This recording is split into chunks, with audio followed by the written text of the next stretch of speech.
Gaz TV, la chaîne de futur, la chaîne d'info, être assez tous authentiques. Bon les gars, on avait fait tout ce qui est les dépenses de l'État, hein, vous avez vu sur les vidéos précédentes sur le RSA pour vous expliquer ce qu'ils vont couper, pas le couper. Donc ça tombe bien, comme ça on a fait notre petite enquête. Maintenant on va faire les recettes s'il vous plaît. J'ai été voir, j'ai été farfouiller, j'ai étudié tout ça. Vous inquiétez pas, je vais tout vous expliquer. Donc maintenant, ce qui concerne les recettes de l'État, elles s'élèvent. D'après eux, on va commencer, on va faire le top 10 hein, rapidement. Premièrement, c'est la TVA, 130 milliards les gars. Donc il y a 130 milliards qui sont que l'État français reçoit, ça vient de la TVA, c'est-à-dire tout ce qu'on consomme au quotidien. Hein. Je vais pas vous faire de dessin, à chaque fois que vous achetez quelque chose, il y a une TVA, et ben voilà, il y a une part qui va à l'État, et ça constitue à peu près 25% du budget de l'État les gars. Donc ça les fait vivre, ça les fait bien vivre la TVA, donc... incroyable. 130 milliards tous les ans, les gars. Après, on a les cotisations sociales. Tous ceux qui travaillent, qui payent, vous savez, sur votre fiche de salaire, là, sécurité sociale, santé, retraite, chômage, etc. Et bah, tout ça, ça représente 120 milliards. Ça, pareil, c'est à peu près 20% du budget de l'État. Donc déjà, sur le top 2, là, on a à peu près 50% du budget de l'État. C'est la TVA et les cotisations sociales. Ensuite, on a quoi? On a l'impôt sur le revenu, pareil. Ça, on fonctionne ça sur le salaire des travailleurs, vous donnez votre part. Plus on gagne, plus on donne, bien évidemment. Et ça, c'est la troisième rentrée d'argent principale. 105 milliards, les gars. Quatrième position. Bon, là, on va descendre un peu dans les milliards. C'est l'impôt sur les entreprises, 31 milliards. C'est-à-dire sur tous les bénéfices des entreprises. Ça récolte 31 milliards par an. Et ça représente à peu près 6% des recettes annuelles. Les taxes diverses, 25 milliards. Ça, c'est en numéro 5. C'est tout ce qui est permis de conduire, amende, droit de succession, etc. Droit de succession, pour ceux qui ne savent pas, c'est lorsque vous léguez un bien à votre descendance. C'est comme ça, il faut payer une taxe.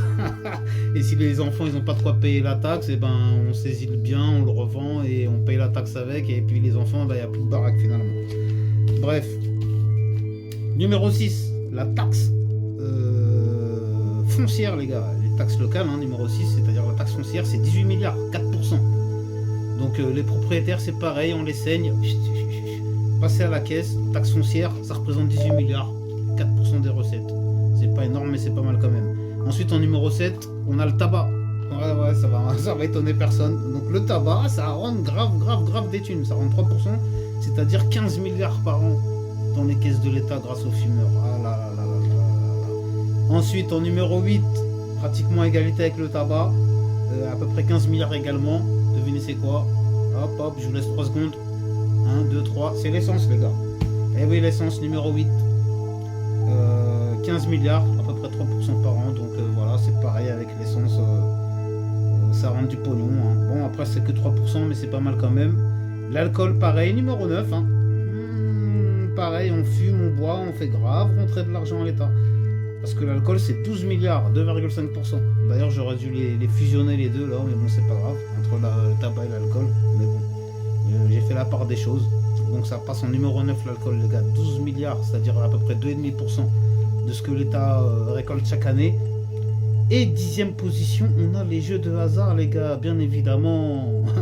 Tout ce qui est loto, compagnie, les trucs pour les paris en ligne, poker, tout ce que vous voulez. 8 milliards quand même tous les ans, 1,5% ça rapporte à l'État. C'est pas mal. Donc là, on s'est fait le top 10. Donc par contre, on a un gros problème là. Parce que là, on a fait la vidéo sur les dépenses de l'État. C'était 500 milliards. Maintenant, là, on est aux recettes. Les recettes, c'est 500 milliards. Donc comment on peut dépenser 500 milliards et rentrer 500 milliards et se retrouver avec des trous de je ne sais combien de milliards chaque année? Donc ne vous inquiétez pas, je suis dans le futur, j'ai fait mon enquête, j'ai réfléchi, j'ai étudié le sujet et tout simplement, c'est simple, les chiffres sont tronqués. Oui, c'est-à-dire on nous ment. C'est-à-dire quand on nous dit que, c'est-à-dire quand ils font le budget pour dire bon bah cette année c'est bon, on va dépenser 500 milliards et on a 500 milliards qui vont rentrer. En fait, c'est faux. C'est-à-dire qu'ils vont dépenser, au lieu de dépenser 500 milliards, ils vont dépenser 600 ou 650. Et les rentrées, si elles sont à 500 milliards, ça va.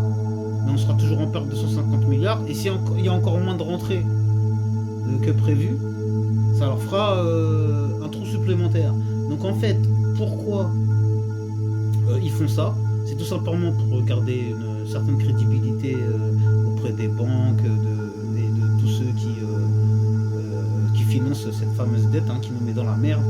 Et du coup, pour avoir une bonne image ou pour manipuler les Français, etc., on leur dit vous inquiétez pas, les comptes sont à l'équilibre, on a budgété pour 500 milliards de sorties par rapport aux 500 milliards d'entrées qui sont également programmés. Sauf qu'en fait, ils jouent avec les chiffres comme ils veulent, ils nous racontent ce qu'ils veulent. Même là, ce que je vous dis là, vous allez chercher vos informations, vous allez tous me sortir des chiffres différents si ça se trouve. Bon, ça va se ressembler un peu à quelques pourcentages près, mais bon, c'est à peu près ça, vous inquiétez pas, j'ai bien peaufiné mes recherches avant de venir vous balancer toutes ces informations, même si ça vous empêche pas de votre côté de faire vos propres recherches. Mais tout ça pour dire qu'on nous prend pour des cons, des couillons, des imbéciles, comme si on n'avait pas été à l'école, comme si on savait pas que plus 5, moins 5 est égal à 0, c'est-à-dire si tu me donnes 5 euros que je te rends 5 euros, bah il n'y a plus rien.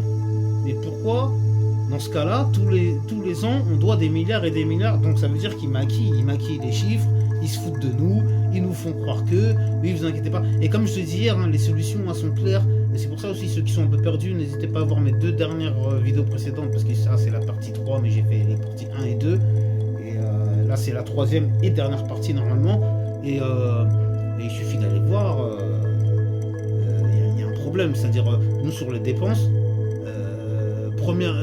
première dépense de l'État à l'éducation nationale, je vous le disais hier. En fait, tout ce qu'on rentre là, ce que je donnais là, numéro 1 là, tout ce qu'on rentre en TVA, ça repart dans l'éducation nationale. Et pourquoi faire? Comme je disais, si au moins on faisait des génies, si on faisait des futurs prix Nobel, si on faisait des je sais pas moi, des astrophysiciens, si on faisait des... Non mais vous voyez ce que je veux dire? Si on créait des grands génies dans ce pays, je veux bien, mais non. Mais ah oui, parenthèse très importante, moi j'ai compris pourquoi ils investissent autant là-dedans. Parce que tout ce qu'ils mettent dans l'éducation, c'est ça qui fait que les gens, après, ils sont dociles, ils sont réglés, ils sont formatés, depuis l'âge de 3 ans.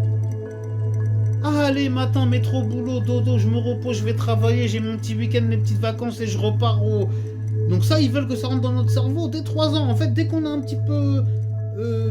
comment on appelle ça, on est un petit peu éveillé, qu'on commence à apprendre les choses, et ils le savent très bien ça, qu'entre 300 et 6 ans, on apprend un maximum de choses.